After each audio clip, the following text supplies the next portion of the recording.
quantos anos com dor de cabeça? 10 anos. Agora, ele disse assim: eu estou muito feliz, porque faz 30 dias que não me dói a cabeça. Você perdeu a oportunidade, dá uma glória. Por quê?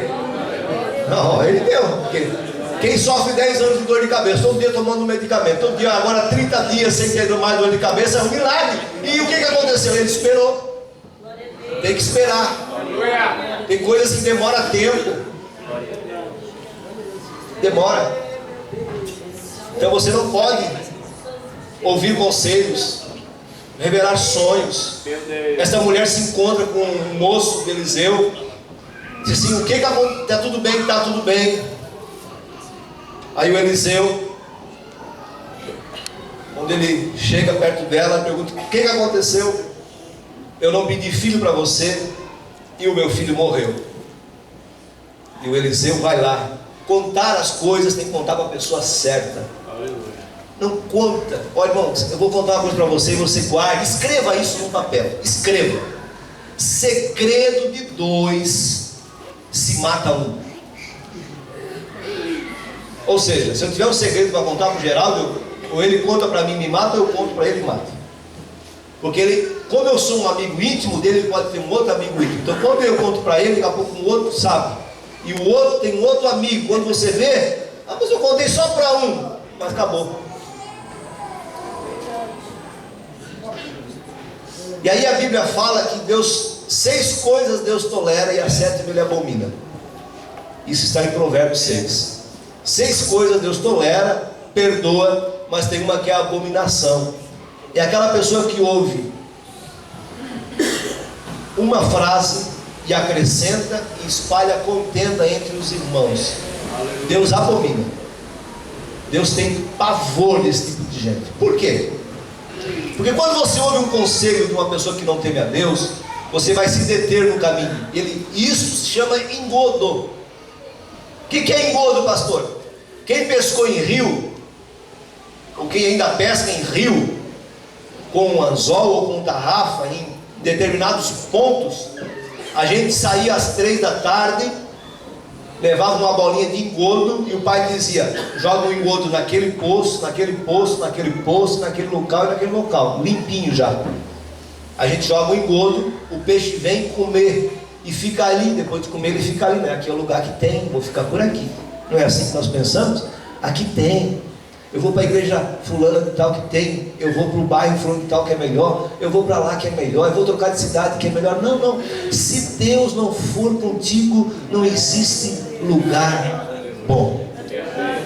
O Moisés, ele foi muito sábio quando ele disse assim: olha, Deus disse para ele: eu vou enviar um anjo. Não, não. Se o Senhor não for conosco, não nos faça sair deste lugar.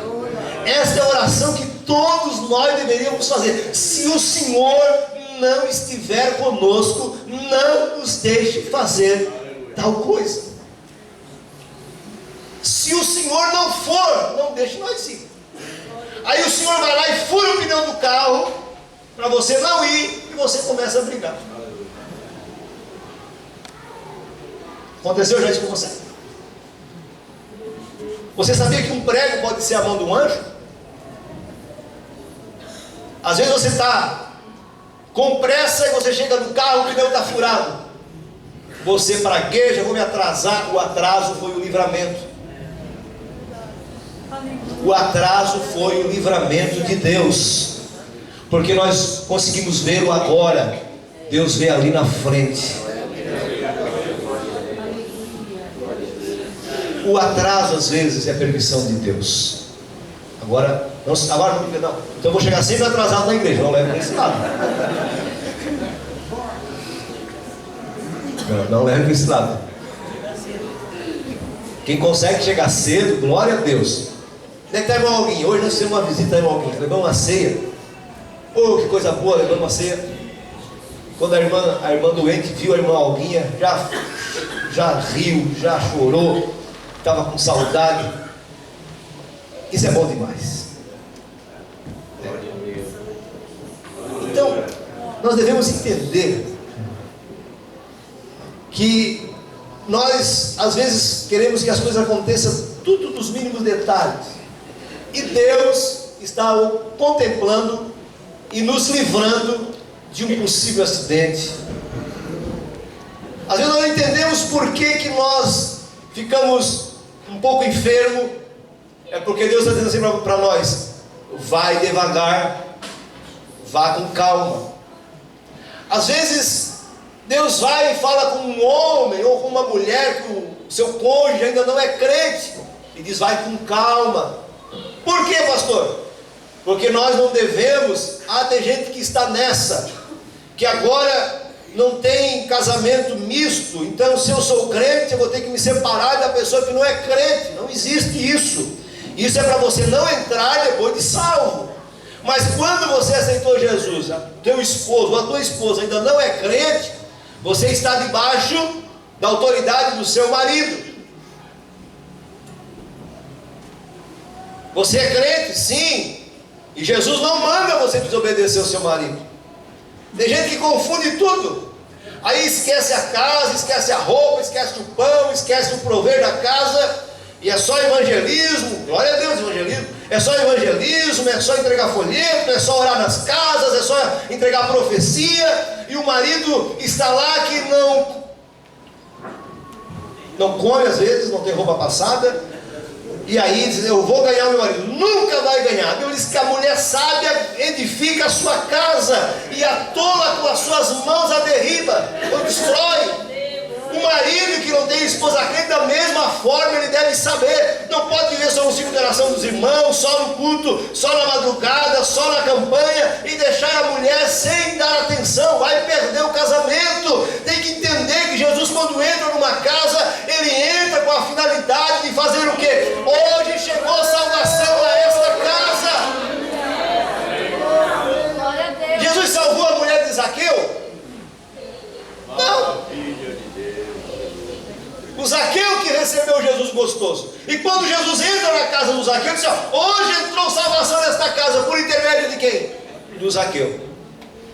Aleluia. A salvação vai chegar na tua casa pelo teu bom testemunho.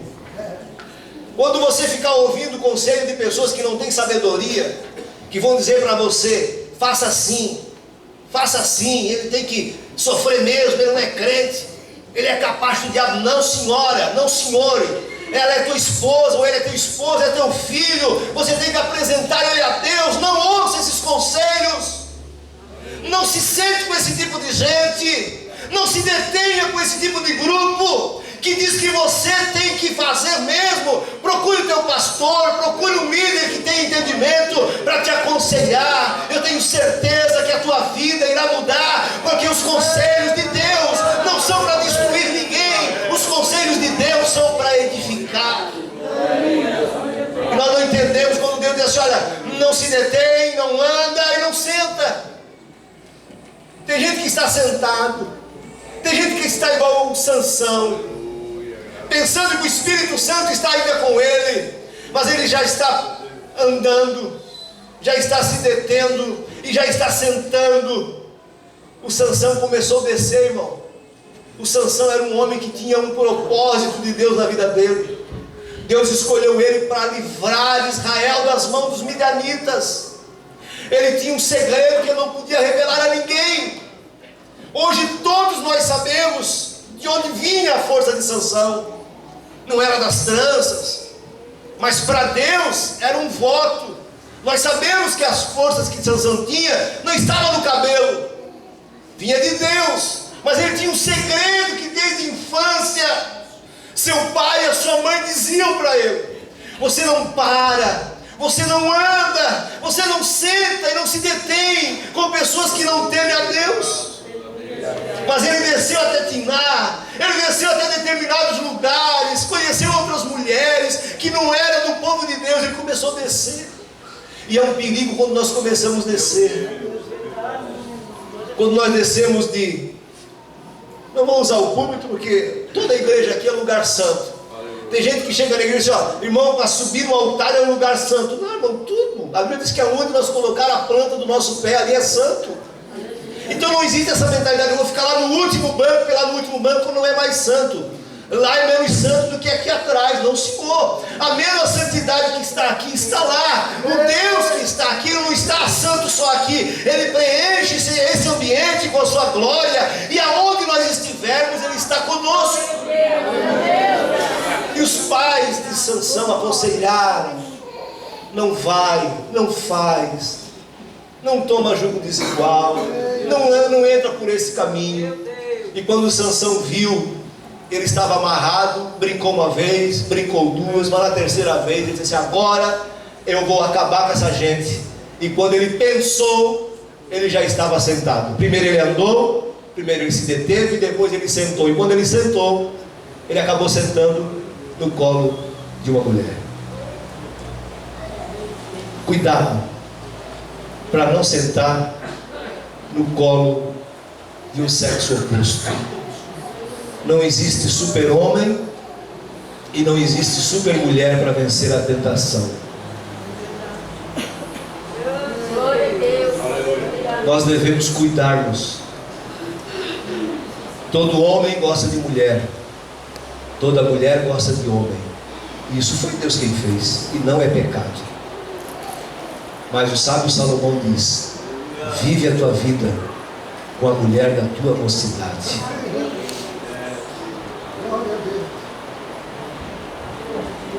Infelizmente hoje nós temos muitos lares destruídos, porque pessoas foram ouvir conselhos de quem não devia ter ouvido. E o preço e a consequência da escolha você vai ter que levar, gemendo, orando, até trocar esse fardo por uma gloriosa cruz.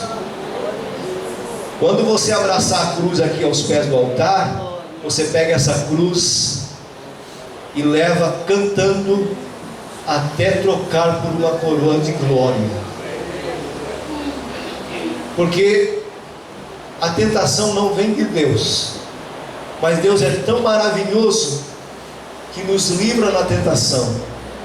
E quando nós caímos, Ele estende a sua mão para que nós possamos nos levantar novamente. Quando Sansão viu, ele estava sentado.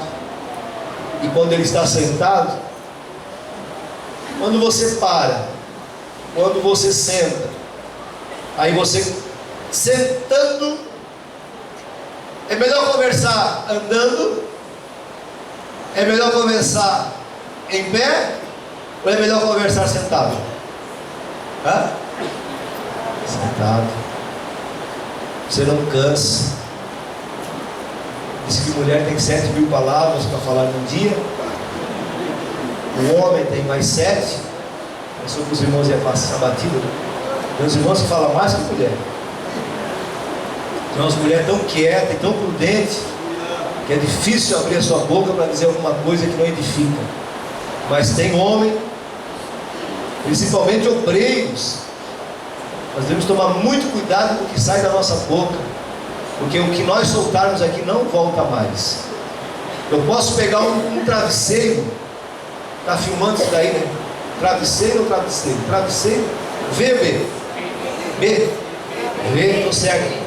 Travesseiro, e eu contar 1000 penas, 1000, coloco nele, a irmã Cirlete costura ele para mim, ela diz: tem 1000 penas. Aí eu venho aqui, abro ele e solto. Pode procurar que você nunca mais consegue as 1000. Tudo aqui dentro da igreja você não acha mais as 1000. Pastor Senhor contou uma coisa muito, muito interessante, né? Um menino se perdeu. Quem foi na reunião ouviu ontem que um menino se perdeu num trigal, e saíram muita gente para procurar o menino, mas saíram cada um individualmente, um ia para lá, outro ia para cá, e procuraram durante uns dois dias. Se o gentil tivesse por lá, ele estava lá registrando: perdeu-se, tá, o menino tá. Aí não acharam o menino em 2 dias. Aí eles montaram uma estratégia: nós vamos fazer o seguinte, nós vamos voltar lá no começo do trigal, vamos dar as mãos um para o outro e vamos unidos. Ou seja, seria igual um garfo que iria arrancando se tivesse alguma coisa caída. E quando eles acharam o menino estava morto, porque eles se uniram, fizeram uma corrente, abraçaram todo o trigal e foram juntos andando, até que encontraram o menino. Porque às vezes andando sozinho, você passa no mesmo lugar e não percebe. E quando você está com uma corrente, já pensou, todos esses crentes aqui de mãos dadas, vamos imaginar uma coisa literal aqui, de mãos dadas, até onde nós vamos alcançar neste bairro? Ou vamos supor que nós atravessamos desta quadra aqui até do outro lado da quadra onde mora o Eduardo, né? E se nós fizéssemos um arrastão, nós não perderíamos uma alma. Mas nós não. Às vezes nós ficamos aqui nos estranhando dentro da igreja, disputando quem prega, quem canta, onde é que eu vou amanhã, onde é que será a minha agenda depois, onde é que eu vou fazer. Não, tudo isso é bom, mas uma coisa nós devemos entender: nós não devemos deter-se, andar e sentar no caminho dos pecadores. Aí você conhece, né? Quando Sansão está sentado no colo, ele revela um segredo que ele não deveria ter revelado. Tem muito crente que contou coisa que não deveria ter contado. Tem muita gente que tem um segredo que é só ele e Deus, e ninguém precisa saber. É aquele segredo que você fala com ele quando a oração do Mateus 6, você fecha a porta no seu quarto, no seu escritório, no seu lugar de oração, e fala você e ele, e ninguém mais sabe. Você e ele. Mas tem gente que perdeu a mesa porque contou: o meu segredo, a minha força, é porque eu sou um homem com um voto de nascença. Nunca passou navalha sobre a minha cabeça. Nunca passou, mas agora vai passar. E ele contou, e quando ele acorda, irmão, ele está sem cabelo.